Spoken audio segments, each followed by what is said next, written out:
আজকের রেসিপি হলো দই রুই। তো মাছগুলোকে আমি ভালো করে দুপিঠ ভেজে তুলে নিলাম।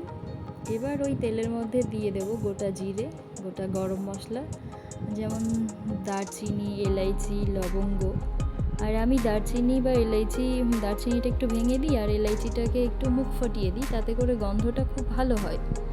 এবার তেলটা একটু নাড়িয়ে আমি এর মধ্যে এখন দেব কুচানো পেঁয়াজটাকে আমি বেটে দিইনি, অবশ্য কুচিয়ে দিয়ে রেখেছিলাম, ওটা দিয়ে দেব।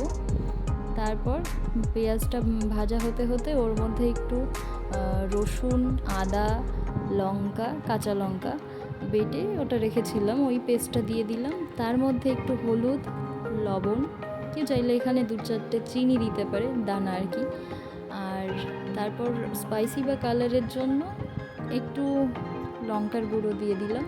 এবার মশলাকে সুন্দর করে কষাতে হবে। আমি মশলাটাকে কষিয়ে নেব যতক্ষণ না ওর থেকে তেল ছাড়ছে। তারপর কষানো হয়ে গেলে ওর মধ্যে দেব টক দই আর কাজু বাদাম দিয়ে আমি করে রেখেছি একটা পেস্ট, সেটা দিয়ে এবার মশলাটাকে আরও ভালো করে খুন্তি দিয়ে নাড়তে হবে যাতে তলায় লেগে না যায়।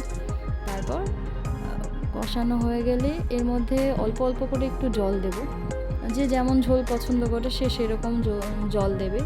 আর এখানে ঠান্ডা জল না দিয়ে হালকা উষ্ণ গরম জল দিলে খুব ভালো হয়। তারপর আমি এর মধ্যে ঝোল ফুটে গেলে দিয়ে দেব মাছটা দিয়ে একটুখানি ঢাকা চাপা দিয়ে রাখলাম। তারপরে শেষে গিয়ে অ্যাড করব গরম মশলা গুঁড়ো।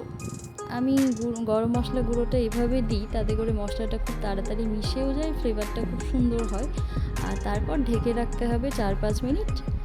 ঢেকে রেখে গ্যাস অফ করে আবার 4-5 মিনিট রাখতে হবে। তারপর গরম গরম ভাতে সার্ভ করতে হবে।